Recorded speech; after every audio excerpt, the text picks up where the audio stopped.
Arrancamos con Guadalupe. Guadalupe Correa.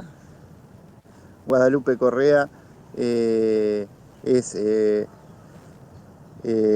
máster en estudios de literatura mexicana por la Universidad de Guadalajara, doctora en estudios latinoamericanos por la Universidad Nacional Autónoma de México, es profesora e investigadora de la licenciatura en Letras Hispánicas y del posgrado en Humanidades de la Universidad Autónoma Metropolitana Iztapalapa.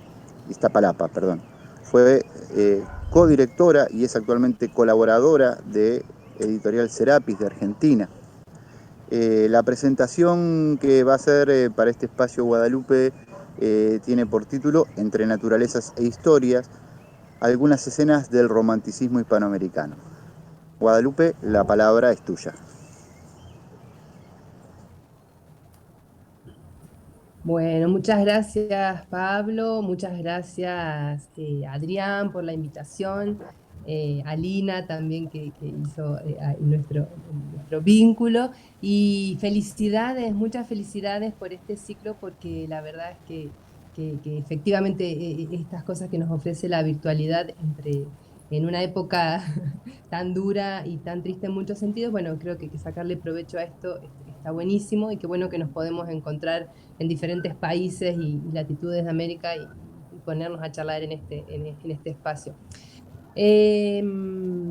Bueno, preparé un texto muy breve revisando justamente en estas, efectivamente, los vínculos de la literatura e historia son inabarcables, ¿no? Entonces, me quería detener en un par de cuestiones que hacen justamente a esta disyuntiva que parece haber en algún momento entre historia y naturaleza, como estas opciones de los temas románticos, pero sobre todo deteniéndome en algunas escenas, ¿no? Para, insisto, como la amplitud del tema no permite más que hacer pequeñas probaditas, entonces quería detenerme en algunos poemas y ver cuál era la propuesta que está detrás justamente de estos movimientos estéticos, ¿no?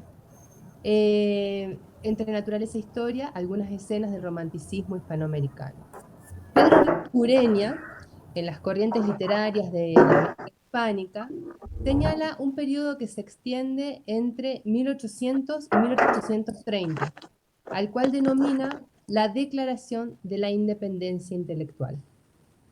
En un primer momento, antes de 1810, encontramos particularmente temas como el progreso y la civilización, el filantropismo, la reflexión moral, el amor anacreóntico y una abundancia notoria de fábulas, sátiras y composiciones festivas.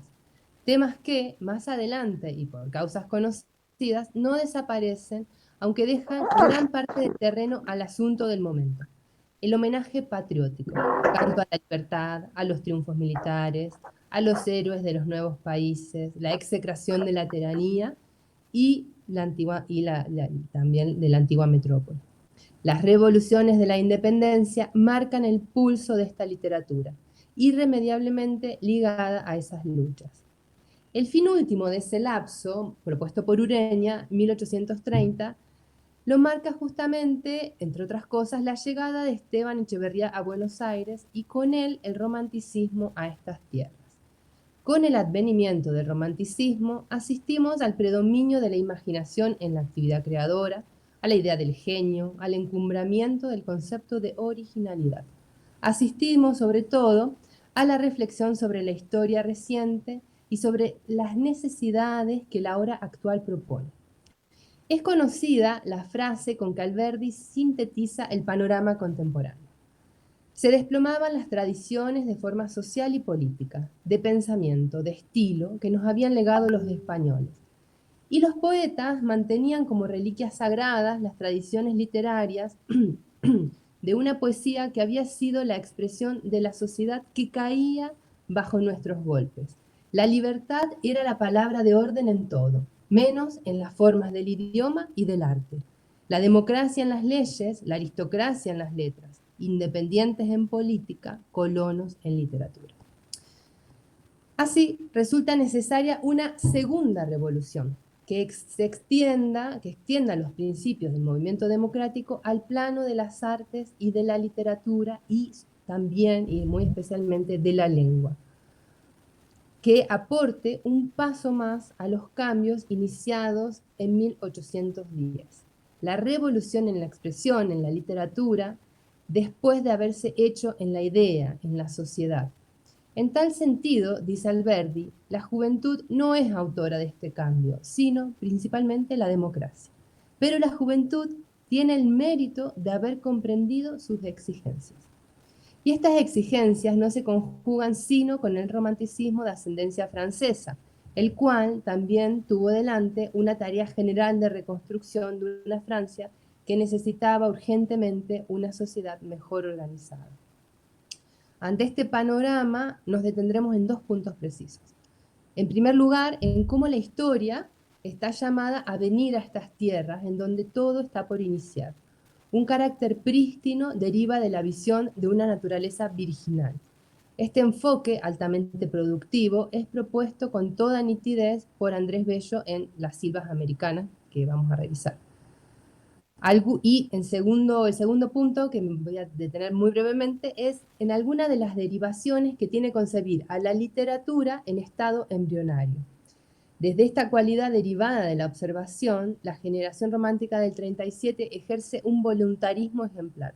Traza un plan de acción previo al ejercicio literario. Hay, en tanto tal, una conciencia de que se trabaja para el porvenir. Un esfuerzo se hace patente en la generación romántica, el de alcanzar, incluso superar en el plano poético la realidad histórica. Eso es como un poco la idea que va desandando este breve escrito. 1. Andrés Bello, el espíritu armonioso.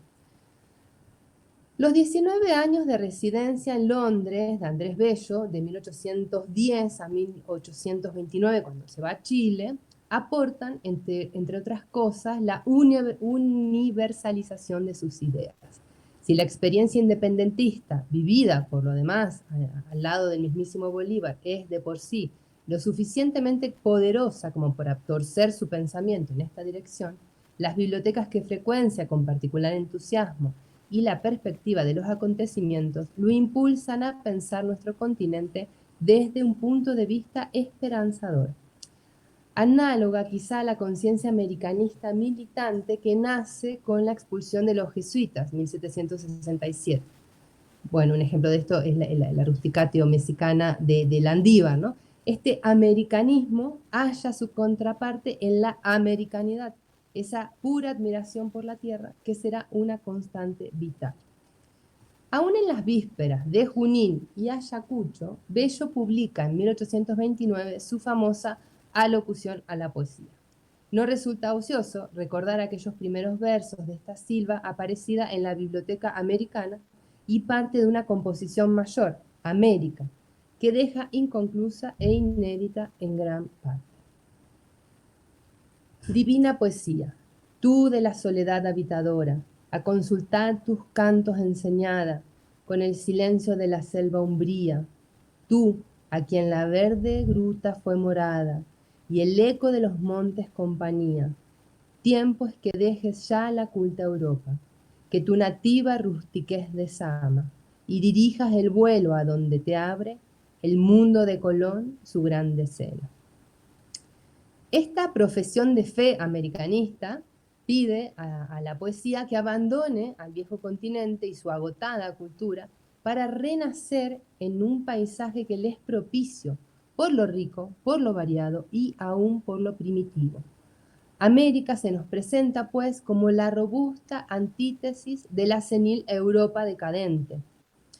Este programa político y social invita a la musa a cantar a los paisajes, a los cielos y a los ríos, a trasladar su asiento y junto con él el curso mismo de la historia. Cito, la poesía, en este caso, por lo tanto, no solo abarca la dimensión expresiva en su versión más elevada y áurea, sino que activa resortes mágicos para transformar el dictum lírico en formas vivas de la realidad. no desacertaba Arciniegas al concebir genéricamente su obra como el pensamiento vivo, el pensamiento de Andrés Bello, ¿no?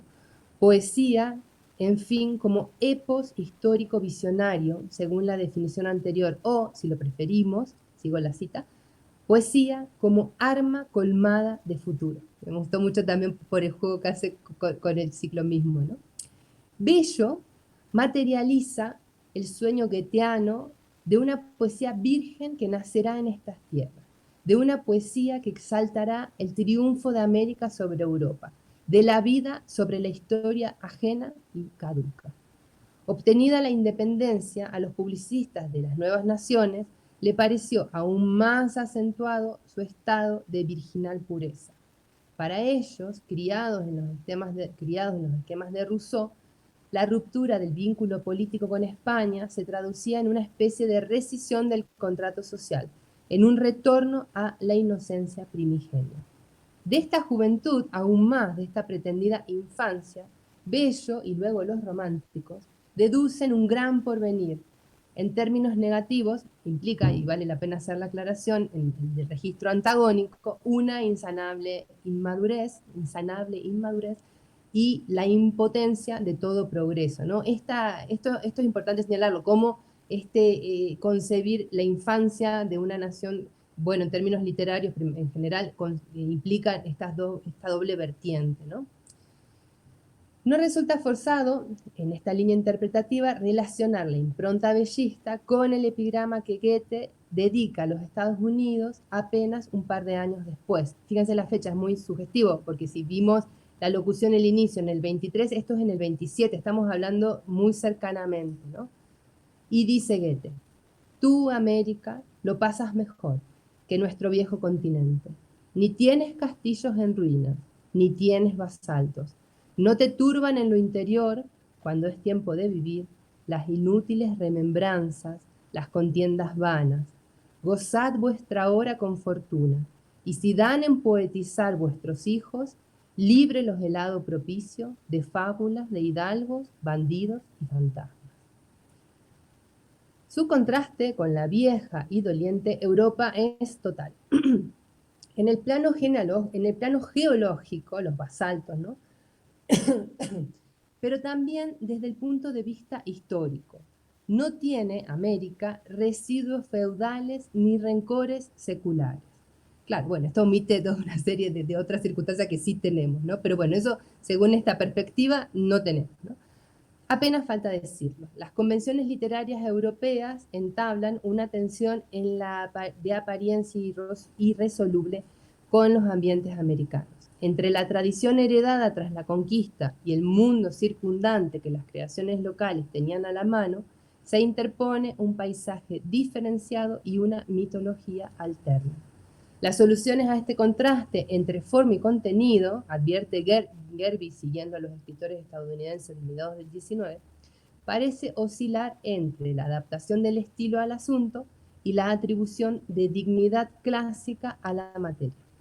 Echeverría, como Bello, exalta las bellezas naturales y las concibe superiores a los monumentos y a las ruinas medievales.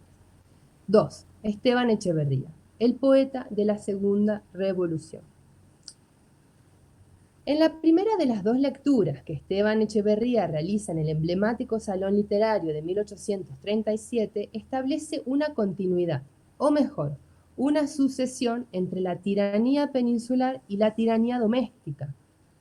Cito: degradación tanto más profunda e infame cuanto solo ha sido obra de nuestros propios extravíos, ¿no? Esto evidentemente es una alusión al autoritarismo rosista, ¿no? Del cual Echeverría, bueno, toda la generación termina siendo perseguida, toda la generación termina en el exilio. Echeverría en Montevideo, y buena parte de la generación, el mismo Gutiérrez, Alberdi y Sarmiento, en Chile, ¿no? Son como los dos polos de acción. Pero una cosa, el exilio es parte también de la misma reflexión, ¿no? El pensarse desde fuera. El balance sobre la situación postrevolucionaria y el estado actual de la cultura intelectual arroja un saldo negativo. En política se ha vuelto al punto de arranque. Nuestra literatura y nuestra filosofía están en embrión, dice. Nuestra legislación está informe y la educación del pueblo por empezar. En términos consonantes, en un estudio que dedicara a la reñida dupla clasicismo y romanticismo, que son los dos movimientos estéticos que por supuesto debatieron, ¿no? Cuál era el acorde para los tiempos, Echeverría traza un panorama esclarecido. Cito: el espíritu del siglo lleva hoy a todas las naciones a emanciparse, a gozar de la independencia, no solo política, sino filosófica y literaria, a vincular su gloria no solo en libertad, en riqueza y en poder, sino en el libre y espontáneo ejercicio de sus facultades morales y de consiguiente en la originalidad de sus artistas. Nosotros tenemos derecho para ambicionar lo mismo y nos hallamos en la mejor condición para hacerlo. Nuestra cultura empieza. Hemos sentido solo de rechazo el influjo del clasicismo. Quizá algunos lo profesan, pero sin séquito. Sin embargo, debemos, y aquí es donde me interesa detenerme, debemos antes de poner manos a la obra, saber a qué atenernos en materia de doctrinas literarias y profesar aquellas que sean más conformes a nuestra condición y estén a la altura de la ilustración del siglo y nos trillen el camino de una literatura fecunda y original. De este largo pasaje pueden glosarse varios elementos. La insistencia con el carácter naciente de nuestra cultura, la inoperancia del clasicismo y en cambio la pertinencia del romanticismo, en tanto que la poesía dentro del este ideario es vehículo para la acción y promotora de un futuro libertario.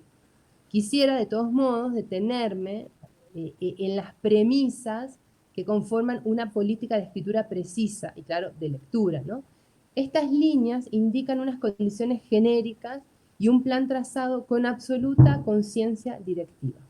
Noé Gittrick, justamente analizando las coordenadas del salón literario, acuña la noción de legitimidad, la cual define como la intención de algunos de imponer una literatura que suponen adecuada a la realidad según normas de reflexión ajenas o externas respecto de un desarrollo propio de la literatura misma.